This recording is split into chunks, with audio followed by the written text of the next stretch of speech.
કહેવાય. ગુરુને આપણે જ્યારે કોઈ દેહ રૂપમાં જોઈએ છીએ ત્યારે કોઈ ગુરુ નથી. જ્ઞાન છે એ ગુરુ છે અને મન છે એ ચેલો છે. ગુરુના શરણે જાય છે ને ત્યારે મનને સમર્પણ કરવા જાય છે. એટલે જ્ઞાન છે એ ગુરુ છે. એ વાતને આપણે કાયમને માટે યાદ રાખવાની. મહાપુરુષોની જે વાણી છે ને એ પરાવાણી છે. જે પણ કોઈ મહાપુરુષો જે વર્ણન કરી ગયા એ પરાવાણી છે. અગમ અગોચરની જે વાત કરી ગયા, પરમાત્માને પહોંચવા સુધીનો માર્ગ જે સરળ કરીને એની ઉપરથી જે ભૂમિકા ઉપરથી જે મહાપુરુષોએ વાણીની રચના કરી કે ભક્તિ કરતા કેટલા આવરણ આડા આવે અને આવરણમાંથી કઈ રીતે આપણે એને સમજીને ઓળંગીને આગળ જઈ શકીએ. આ જે અગમની વાણી છે એ બધી પરાવાણી કહેવાય. એટલે સંતોની વાણી છે બધી પરાવાણી છે. પછી જે નાભીથી બોલાતી વાણી છે એ પશ્ચિમથી છે. જે પણ કોઈ તમે આપણે અંતરથી ભગવાનને જે પણ કોઈ બધા પ્રાર્થના કરીએ, જે પણ કોઈ સ્મરણ કરીએ નાભીથી. હવે હાદમાં અને નાદમાં થોડો ફેર છે. જે નાભીથી નીકળે ને એને નાદ કહેવાય. એટલે જે નાભીથી નીકળતી જે વાણી છે એ પશ્ચિમથી છે. પછી જે હૃદય કમળમાંથી નીકળતી વાણી છે, દાખલા તરીકે તમે કોઈ પણ પૂજાપાઠ આપણે જે પણ કાંઈ કરીએ, કર્મકાંડ કરીએ, એ હૃદય કમળથી થાય, એ મધ્યમાં કહેવાય. અને જે આપણે મુખમાં બોલીએ, આવો, બેસો, આવજો, જમી લ્યો, આ કરો, એ બધી વેખરી છે. આપણે વધારે પડતા જેટલા પણ અત્યારે આપણે સંસારમાં જીવો છે એ વધારે વેખરી અને મધ્યમાં જ રમીએ છીએ. જ્યારે પણ આપણે ઈશ્વરનો નાદ જ્યારે કહેવાય કે નાભીથી એ પશ્ચિમથી વાણી ઉચ્ચારણ થશે ત્યારે ઈશ્વર 100% આપણી વાત અને આપણી અરજ સાંભળશે. આપણું ભજન પણ ત્યાં સુધી તરત પહોંચી જશે. એટલે સંતોની વાણી છે બધી પરા છે. નાભીથી નીકળતી વાણી છે બધી પશ્ચિમથી છે. હૃદય કમળમાંથી જે પણ કોઈ વાણી નીકળે છે એ મધ્યમાં છે. અને મુખમાંથી બોલાતી વાણી બધી વેખરી છે. એટલે બને ત્યાં સુધી જેટલા પણ આપણે ગુરુમુખી જીવો હોય કે જે પણ કોઈ સમજણના ઘરમાં રહેતા જીવો હોય એને બને ત્યાં ખાલી વેખરીમાં ન રહેવું. વેખરીમાં આખું જગત પડ્યું છે કે જે ખાલી વાતો થાય, વાસ્તવિકતા ના હોય કંઈ. અમે તો આમ હતા ને અમે તો આમ કરી નાખ્યું ને અમે તો આમ કરી નાખશું, ખાલી વાતું. જ્યાં સુધી આપણે એ જીવનમાં આચરણમાં નહીં આવે ત્યાં સુધી પશ્ચિમથી વાણી સુધી પહોંચી શકાશે નહીં. પશ્ચિમથી વાણી સુધી પહોંચવું હોય ને તો આચરણમાં, જીવનમાં જે પણ કોઈ છે આપણે આચરણમાં લાવી દેવાનું. હું તો કહું ઓછું સમજશું તો ચાલશે, ઓછું સમજશું તો ચાલશે, પણ ખોટું નહીં સમજવાનું. ધારી લઈએ એના કરતાં પૂછી લઈએ વધુ સારું. મનોમન આપણે કોઈ પ્રત્યેના વિચાર કરી લઈ અને ખોટા આપણે દોષના ભાગીદાર બનીએ એવું ન થાય એની માટે ધારી લે એના કરતાં પૂછી લેવાનું. તો આપણું જીવન છે સરળ રહેશે. ઈશ્વરે જે પણ કોઈ આપણે ભગવાનને આપ્યું છે ને એમાં આપણે રાજી રહેવાનું. જો રાજી રહેતા શીખશું તો જ આપણે ઈશ્વર સુધી પહોંચવાનો માર્ગ આપણો ખુલ્લો થશે. એક વખત એક મહાન સંત યોગી પુરુષ હતા. એ તપશ્ચર્યા કરી અને વિચરણ કરતા કરતા કરતા જંગલમાંથી નીકળતા હતા. જંગલમાંથી નીકળતા એમને એક કાગડો હતો, ડાળ ઉપર બેઠો હતો. સંતની નજર કાગડા ઉપર પડી અને કાગડો પણ હૃદયથી પોતાના અવતારનો પશ્ચાતાપ કરતો હતો કે અરે પ્રભુ, મને કેવો અવતાર દીધો, તે કેવો જન્મ દીધો, બનાવી મને તે કાગડો બનાવ્યો. અરે મને કંઈક તો સારો બનાવવો હતો. મારી વાણી કેટલી ખરાબ છે, મારું સ્વરૂપ કેટલું ખરાબ છે. આ અંતરથી વેદના વ્યક્ત કરતો હતો ને સંત આ મનોમન સાંભળી ગયા. એટલે સંતની દ્રષ્ટિ કાગડા ઉપર પડી.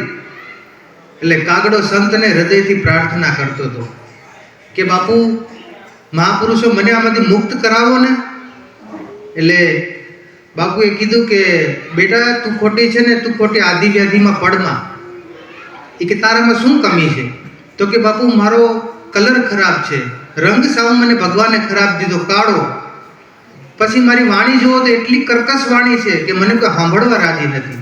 અમે કોઈ ડાળી ઉપર બેલતા ઉડાડે કે ભાઈ કાગડો ઉડાડવાનું. અપશુકન માને. એટલે પ્રભુ હું મારા જન્મથી અવતારથી કંટાળી ગયો છું, બાપુ મને આમાંથી કંઈક છોડવાનો મને રસ્તો બતાવો. એટલે સંતનું હૃદય તો હંમેશાને માટે દયાળુ જ હોય છે. સંતના મનમાં વિચાર આવ્યો કે હવે આને મારે જ્ઞાન તો દેવું છે, પણ આપવું કઈ રીતે?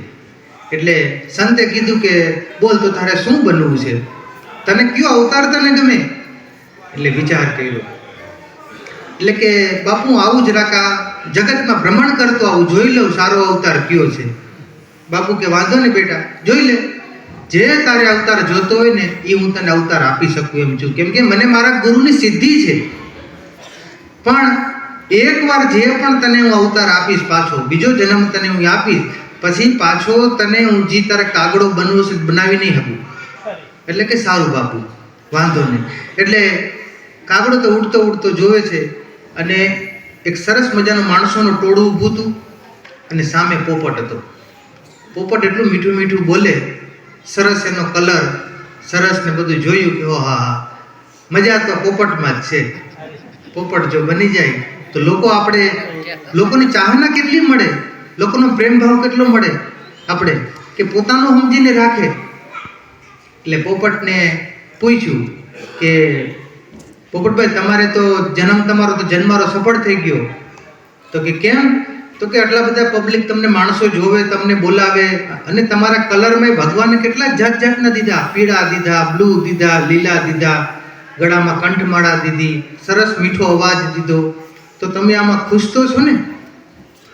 પોપટ કે ના ના ના કાગડાભાઈ, તમારી ભૂલ થાય છે. તમને જેમાં આનંદ આવે છે એ મને દુઃખદાયક છે. તો કે કેમ? કે તમને કોઈ બીજો જન્મ ગમે છે? તો કે મોરનો કલર એટલે ભગવાન ઈશ્વરે કેવી રચના કરી છે. એક એક મોર પંખમાં કેવા કેટલા કેટલા કલર પૂરી દીધા, અને ભગવાને મોર પંખને ભગવાને ધારણ કર્યું. એટલે મને એમ થાય કે મોર હોત તો હારો. વિચાર આવ્યો. એટલે પાછો સંત પાસે, સંત કે બોલ બેટા શું કરું, પોપટ બનાવું? તો કે ના બાપુ, મને મોર સારો લાગે છે. તો કે જા મોર પાસે જઈ આવ. કાગડો પાછો મોર પાસે જાય છે. મોરને કહે છે, મોર તમારે તો સારું છે નહીં, સરસ તમારું જીવન છે, ભગવાને કેટલું તમને કલર પૂરી દીધા, તમારા ગળાનો કેટલો સરસ કલર છે, મોર પંખમાં આટલો કલર, ભગવાને મોર પંખ તમારું ધારણ કર્યું. ત્યારે એને કીધું કે ના ના ના, તમારી ભૂલ થાય છે કાગડાભાઈ, અમે બંધનમાં છીએ. અમારી ઉપર કોઈ શિકારી આવે તો અમે દોડી નથી શકતા, અમે ઊંચે ઉડી નથી શકતા, અમે આઝાદ નથી. અમારું જીવન છે ને અમારે ડરી ડરીને રહેવું પડે છે, બધાથી બીતું રહેવું પડે છે. ક્યારે શિકારી આવી જાય કોઈ નક્કી ના હોય અમારા પીછા માટે. એટલે કાગડો વિચાર કરે છે કે મારે કરવું શું. પછી મારી પાછો સાધુ પાસે આવે છે ને સાધુ મહારાજ કહે છે કે બેટા મોર બનવું છે તારે? કે ના બાપુ, એમાંય દુઃખ છે. એ કે મોરે મને એમ કીધું કે કાગડાનો અવતાર તમારો સારો છે, તમારી વાણી એવી છે, તમારો સ્વરૂપ છે, તો તમને કોઈ બંધન નથી, તમને જે વસ્તુ મળી છે ને તમને ખબર નથી, તમે આઝાદ છો, તમે ગમે ત્યાં ભ્રમણ કરી શકો છો, ગમે ત્યાં જઈ શકો છો, અમે નથી જઈ શકતા. એટલે બાપુ કે બેટા તને સાચું જ્ઞાન થયું આમાં? તો કે બાપુ મને બસ મારો અવતાર જ મને સારો છે, આ જે મને દીધું છે ને ઈશ્વરે મને સારું દીધું છે. બાપુ કે બેટા એની માટે જ મેં તેને એમની પાસે મોકલા હતા. જે આપણે ઈશ્વરે જે આપણે પ્રાપ્ત થયું છે, આપણે જે ભગવાને આપેલું છે આપણી કેટેગરી પ્રમાણે, એમાં આપણે કાયમને માટે રાજી રહેતા શીખી જવાનું. કોઈ દિવસ આપણે બીજાનું સુખ જોઈને આપણે દુઃખી નહીં થઈ જવાનું. જો તમારે વધારે સુખ જોતું હોય, વધારે તમને એમ લાગતું કે હું બહુ દુઃખી છું, તો તમારાથી દુઃખી માણસોને જોઈ લો. તમને એમ થશે કે ભગવાને મને ઘણું આપી દીધું. કેટલા સરસ ભગવાન આપણે નેત્ર આપ્યા છે, કેટલા સરસ આપણે કાન આપ્યા છે, કેટલો સરસ આપણને કંઠ આપ્યો છે, કેટલું સરસ માનવનું જીવન આપ્યું છે કે માનવના જીવનમાં આપણે ઈશ્વર ભજન કરી શકીએ. બુદ્ધિ કેટલી સરસ આપી છે, પણ માણસને પોતાના ગુણ ભૂલાઈ ગયા. એને જે એમની પાસે જે મફતમાં મળ્યું છે ને આપણે એની કદર નથી, અને જે વસ્તુ આપણી પાસે નથી ને એની કાયમને માટે અવગણના કરીએ છીએ. કાયમ ભગવાન પાસે આપણે કહેવાય કે ભગવાન પાસે દલીલ કરીએ છીએ, ભગવાનને ઠપકો દે છે કે પ્રભુ તે મને આ ન દીધું, પ્રભુ તે મને આમ ન દીધું. નહીં, ભગવાને જે આપણે આપ્યું છે એ તો અમૂલક વસ્તુ છે. આટલો સરસ માનવ અવતાર આપ્યો છે, તો અવતારને આપણે સફળ બનાવવાનો છે. અને ક્યારે બની જાય કે જ્યારે કોઈ પૂરા સંત મળી જાય, પુરાણી એવા સંતના જો શરણે આપણે આ મસ્તક નમાવી દઈએ તો આ મનમાં પડેલો જે અંધશ્રદ્ધાનો જે આપણે કહેવાય કે મેલ છે બધો, આ એ અંતરનો મેલ ઉતરી જાય અને આપણે ઈશ્વર પ્રાપ્તિનો તરત સહજતામાં સરળ રસ્તો સંત બતાવે અને આપણે ઈશ્વર સુધી આરામથી પહોંચી શકીએ. આ મૃત્યુ તો અનિવાર્ય છે, મૃત્યુ તો ગમે ત્યારે આવી જવાનું છે, પણ જન્મ અને મૃત્યુ વચ્ચેનો જે ગાળો છે એ જીવન છે, એ જીવનને સુધારવાની ફરજ આપણે છે. એમાં કોઈ ઈશ્વર બંધાયેલા નથી, એ આપણે જાતે સ્વયં સુધારવું પડે છે જીવનને.